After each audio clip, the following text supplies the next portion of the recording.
कहते हैं हकीकत छुप नहीं सकती बनावट के वसूलों से, और खुशबू आ नहीं सकती कभी कागज के फूलों से। उबलते हुए खून की रवानी है मोदी, उबलते हुए खून की रवानी है मोदी, इस देश के युवाओं की जवानी है मोदी। अब तक सोए हुए थे हम हिंदुस्तानी, उनको जाग उठाने की कहानी है मोदी। जय जय श्री राम। कांग्रेस कहती है कि पुलवामा अटैक की जांच नहीं करवाती है भारतीय जनता पार्टी, तो ऐसा क्या लफड़ा है इसमें? वो तो कुछ भी कहेगी, चुनाव है, कुछ भी कहते रहेंगे वो सब। अटैक, पुलवामा अटैक हुआ तो ये थोड़ी जांच होगी ना उसकी तो।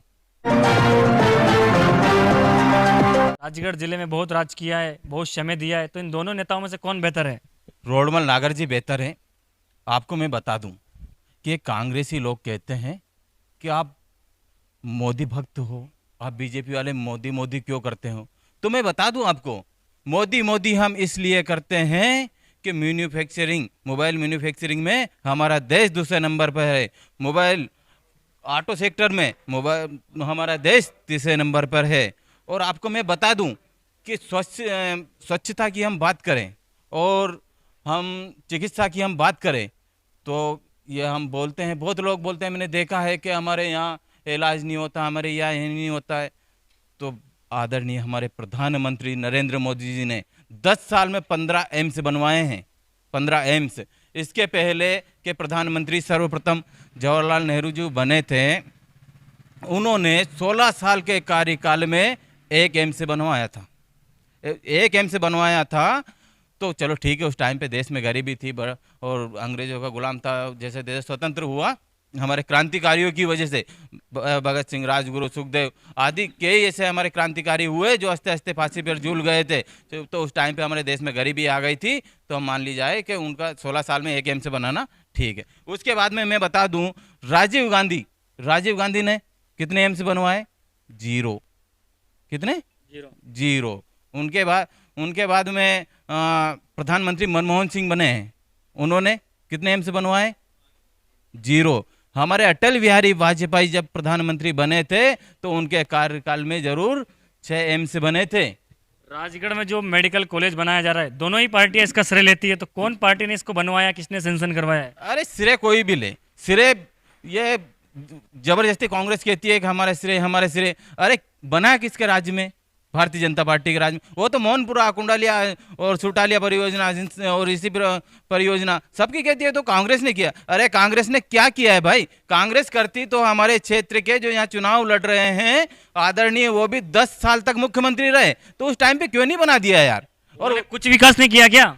कोई विकास नहीं किया। विकास किया उन्होंने, विकास किया कि हमारे राजगढ़ विधानसभा में जो गोरखपुरा गांव है, यहाँ जो फैक्ट्री, जो यूरिया की फैक्ट्री थी, उसको भी लेकर वो राघुगढ़ गए। और उनने किसी आपके जैसे पत्रकार ने, उन्होंने संडाउता में या छापेड़ा बैठक में उनसे पूछा गया था कि आपके ऊपर ये दाग लगा रहा है, तो उन्होंने कहा था कि यहाँ पानी की कमी थी। तो मैं बताना चाहता हूँ, पानी की कमी थी तो आज भारतीय जनता पार्टी के शासन में लालपुरा डैम से 166 गांव में नल जल योजना के माध्यम से पानी पहुंच रहा है।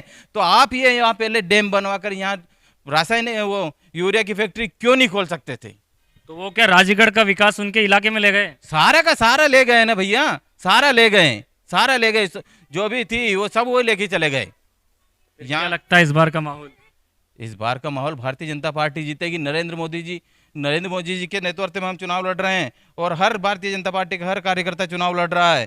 और आपको एक और बता दूं, ये लोग कहते हैं कि आप फिर भी मोदी मोदी क्यों करते हो। हम मोदी मोदी इसलिए करते हो, इसलिए गर्व होता है कि इन और देशों का झंडे पर चांद है और हमारे देश का झंडा चांद पर है, इसलिए हम मोदी मोदी करते हैं। कहते हैं हकीकत छुप नहीं सकती बनावट के वसूलों से, और खुशबू आ नहीं सकती कभी कागज के फूलों से। उबलते हुए खून की रवानी है मोदी, उबलते हुए खून की रवानी है मोदी, इस देश के युवाओं की जवानी है मोदी। अब तक सोए हुए थे हम हिंदुस्तानी, उनको जाग उठाने की कहानी है मोदी। जय जय। क्या लगता है इस बार लोकसभा चुनाव, दोनों ही पार्टियां जोरों शोरों से चुनाव लड़ रही है। भाजपा नारा दे रही है कि अब की बार 400 पार, कांग्रेस कह रही है कि ईवीएम के दम पर चुनाव जीत रही है भारतीय जनता पार्टी। इस बात में कितनी सच्चाई है? ईवीएम थोड़ी वोट जनता दे रही है, ईवीएम थोड़ी देगा। पर जनता देती है वोट तो। कांग्रेस तो कुछ भी कहती है, हर बार बोलती है वो तो। अभी विधानसभा में बोला था उन्होंने, हम जीत रहे हैं, कहाँ गए वो? तो कह रहे ईवीएम से हो रहा सारा। अरे ऐसा कोई, कई राज्य में वो भी तो बने, उनकी सरकारें बनी, फिर वहाँ ईवीएम नहीं थी क्या? अच्छा, ईवीएम को कौन लेकर आया, कौन सी पार्टी लेकर आई थी? बीजेपी लेकर आई ना फिर। बीजेपी। वो कह रहे हैं अगर राजगढ़ का चुनाव बैलेट पेपर से होता है तो दिग्विजय सिंह जी चुनाव जीत जाएंगे, इस बार नहीं जीतते हैं, भले वो बैलेट पेपर से करा ले, मशीन से करा लेगा, हाथ से करा ले। नहीं जीत पाएंगे। दिग्विजय सिंह जी जीतेंगे ही नहीं, कुछ भी नहीं जीत सकते हैं, मतलब 8 ही विधानसभा भाजपा बढ़त लेगी 8 ही से। क्या लगता है मोदी जी के विकास कार्यों से कितना खुश हो या फिर नहीं? बहुत खुश है। ये विकास जहाँ देख रहे हैं गाँव में, घर में, विकास ही तो है ये। पहले लोगों को गेहूँ नहीं मिलते खाने के, कपड़े नहीं मिलते पहनने के, ये विकास कहाँ से हुआ? क्या कांग्रेस के घर से हुआ? ये भाजपा आई 20 साल से जब हुआ विकास। 70 साल की कांग्रेस में और 10 साल की मोदी सरकार में कितना क्या फर्क है? 100% विकास हुआ। 70 साल में तो जीरो था, 10 साल में विकास हुआ। 10 साल में विकास हुआ। हम्म। कांग्रेस कहती है कि पुलवामा अटैक की जांच नहीं करवाती है भारतीय जनता पार्टी, तो ऐसा क्या लफड़ा है इसमें? वो तो कुछ भी कहेगी, चुनाव है, कुछ भी कहते रहेंगे वो सब। अटैक, पुलवामा अटैक हुआ तो ये थोड़ी जांच होगी ना उसकी तो।